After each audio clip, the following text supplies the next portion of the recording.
Welcome to the deep dive. We're doing something a bit different today. Oh, yeah. Yeah, we're peering into the crystal ball of ERP systems, specifically Odoo 19. Oh, okay. Trying to see the future. Exactly. Now, the official launch isn't until October 2025, but we've got some really interesting insights. Right. These come from an ERP expert who actually spoke with Fabian Pincares, Odoo's founder. Oh, wow. Straight from the source then. Pretty much. So think of this as your, early access pass. We're going to try and pull out the most interesting, maybe game-changing updates. Sounds good. Yeah, this isn't just guesswork. It's based on actual conversations. It gives us a unique angle on where Odoo might be heading. Right. So our mission, if you will, is to really dig into what these potential changes could mean for you, for your business. Okay, let's unpack this. But maybe first a quick look back to really get why Odoo 19 matters. Good idea. Context is key. Many people know Odoo now, but it actually started way back in 2005. It was called Tiny ERP then. That's right. Then Open ERP in 2008. And finally, Odoo. The name we know came with version 8 in 2014. But a really big shift happened around 2015, right, with Odoo 9. Absolutely. That's when they moved to the combined community and enterprise model. Less purely open source. And that changed things. It really did. It allowed them to fund more focused development for the enterprise version, build out that whole suite of apps, while still, keeping that strong community base. Understanding that helps frame these new version 19 features. Okay, so fast forward to potentially using Odoo 19. What's the first thing you might notice? It sounds like maybe a visual refresh. Yeah, talk of a new look and feel, a new UX. They mentioned it might affect various modules. Purchases was one example given. Right, but it's probably wider than just that. And crucially, it's not just about looking pretty, apparently. They're also aiming for speed improvements, better performance. Exactly. Which, let's be honest, is always welcome. Nobody likes waiting for screens to load. Tell me about it. A smoother, more responsive interface just makes your day easier, more efficient. It's kind of a trend in software, isn't it? Making powerful stuff less intimidating to use. Yeah, definitely. Okay, now this next one, this should hit home for anyone who's ever, migrated data. Oh, boy. Data migration. Yeah, that whole process, moving initial balances, customers, suppliers, products, all that foundational stuff. It sounds like Odoo 19 is trying to make that, less painful. That would be huge. How are they planning to do that? Apparently introducing default fields to kind of streamline things. Ah, okay. That makes sense. Because mapping fields between systems, that's where so much time gets lost and errors creep in. Right. So default fields could create a more standard structure, less manual work, better data quality from the start. That's not a small improvement. That's a potential headache saver. Definitely. Now, here's a smaller one, but sounds pretty neat. Favorite search. Favorite search. Yeah, the idea is you save search filters you use all the time, so you don't have to keep setting up the same search criteria over and over. Ooh, I like that. Like custom views, almost, but for search. Exactly. Just seems like a smart little productivity boost. One of those things that shows they're thinking about how people actually, work day to day. Right. Streamlining those repetitive tasks. Just click and get your results. Nice. Okay. Moving on. Point of sale. The POS. Sounds like maybe no massive revolution here. Yeah, seems more like a collection of smaller enhancements. One thing that stood out was dark mode for the POS interface. Ah, dark mode. It's everywhere now. True. But maybe good for reducing screen glare or just, user preference. Sure.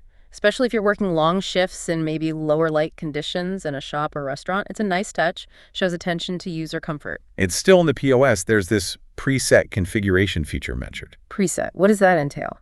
Sounds like you can define specific items and their prices ahead of time. So for your most common items or maybe special offers. Okay, I see. So faster checkout, less manual entry. That's the idea. Could really speed things up and maybe reduce errors at the till. Makes sense, especially during peak times. Anything to improve throughput helps. All right, now here's where it seems a lot of the focus for Odoo 19 might be. Website and e-commerce. Yes. That's not surprising, is it? Given how critical online presence is now. Totally. It seems like a pretty significant chunk of the updates are heading this way. It aligns perfectly with the market. You need strong e-commerce tools integrated with your back-end operations. Odoo's pushing that unified platform idea. So one specific thing is new snippets for the website builder. More building blocks, basically. Yeah, more drag and drop options. Think like pre-designed sections for testimonials, galleries, contact forms, that kind of thing. More variety, more layouts. Right, making it easier for non-technical users to build, really professional-looking sites without needing code. More flexibility. And it's not just the building blocks. They're also apparently improving the layouts for the shop page itself and the product pages, making them look better, work better. Good. Because the online storefront needs to be appealing, easy to navigate. These kinds of design improvements directly impact user experience and ultimately sales. And then there's SEO, search engine optimization. Ah, crucial. Yeah, they're apparently enhancing the SEO features within Odoo, helping your site get found more easily on Google and, other search engines. Absolutely vital. Better SEO means more organic traffic, more potential customers finding your products. That's a direct line to growth. Now, this is interesting, especially for international users. New payment gateway integrations. Oh, which ones? Specifically, they mentioned Mobi, which is apparently popular in Egypt and Saudi Arabia. Okay, that's significant. Shows they're serious about those markets. Exactly. Integrating with popular local gateways makes buying much smoother for customers there. It removes a major friction point. Definitely a big plus for businesses operating or selling into those regions. Localization matters. And finally, still in the website commerce area, improvements to the mobile interface. Non-negotiable these days. Right. Everyone's browsing and buying on their phones, so that mobile experience has to be seamless. Absolutely. Optimizing for mobile isn't a feature anymore. It's just table stakes. Glad they're focusing on it. Okay, so that covers the big website and e-commerce push, but what about other core ERP areas? Are there updates elsewhere? Yeah, seems like there are improvements sprinkled around other modules too. Like payroll. What's happening there? Hearing about additions related to time off management and tying that time aspect more closely into payroll calculations. Okay, so better handling of leave, complex schedules, that sort of thing. Seems like it. Streamlining that whole time tracking to payroll process, which can get complicated. Reducing errors, hopefully. Makes sense. How about accounting? The buzzword there is workflow management. Workflow, so like automating approval sequences. Exactly. Defining steps for processes like invoice approvals or payment runs, bringing more structure, more control, potentially more efficiency to finance tasks. Okay. And inventory. Anything specific? Updates to product on hand functionality. Details are a bit scarce, but it suggests, better ways to track and view current stock levels. Which is always critical for operations. Precise inventory data is key. Absolutely. Maybe more insights, better forecasting triggers, low stock alerts, things like that could be part of it, helping avoid stockouts. Got it. Sales module. Sounds like relatively minor tweaks, modifications to the header and footer of quotations. Okay, maybe small, but branding consistency and clear info on quotes is still important, right? Professional look. Sure is. Every touch point matters. Reinforces the brand. CRM, customer relationship management. Big news. There seems to be a date filter for leads. A date filter. So sorting or filtering leads by when they came in or last contact date. That's what it sounds like. Helping sales teams organize, prioritize follow-ups based on time could make managing the pipeline more efficient. Yeah, I can see that being useful. Any other quick mentions? Sales commissions just as minor feature additions, probably more flexibility in calculations and reporting.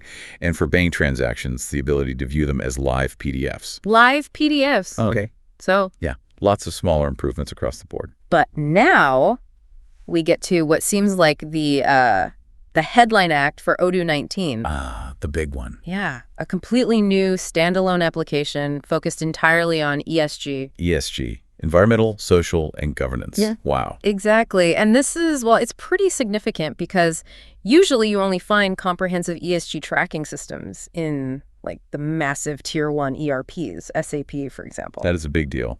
Putting that kind of functionality into Odoo, that's quite a statement. Right. It signals a major expansion, recognizing how important sustainability and, responsible business practices are becoming for everyone, not just giant corporations. It's huge because businesses everywhere are facing pressure from investors, customers, regulators to report on ESG metrics. They need tools for it. So Odoo's stepping in. Yeah, they're basically democratizing ESG capabilities. Yeah.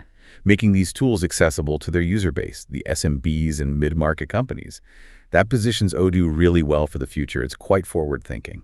So wrapping this all up then, Odoo 19, It looks like it's doubling down on user experience, putting a huge effort into website and e-commerce. Definitely. And then dropping this potentially groundbreaking ESG application. Right. It shows Odoo's not standing still. It's evolving, expanding, trying to be that all-in-one platform, but also responding very directly to, well, current business needs and trends. The e-commerce focus makes total sense, and the ESG part feels quite strategic. Exactly. It's a blend of refining the core, boosting the digital storefront, and adding entirely new capabilities for modern business demands. So this really leads to the main question for you, the listener. Thinking about all these potential changes, the UX, the e-commerce power-up, the ESG app, how might Odoo 19 actually impact your work, your business strategy? Yeah, it's definitely worth mulling over. What opportunities could these features unlock for you down the road? It's something to start thinking about now, even though the official release is still a way off. Absolutely. This deep dive gives you that early glimpse. As more details emerge closer to October 2025, you'll be better prepared to see how these advancements fit into your own goals. Keep an eye out. It's going to be interesting to see how it all finally shapes up.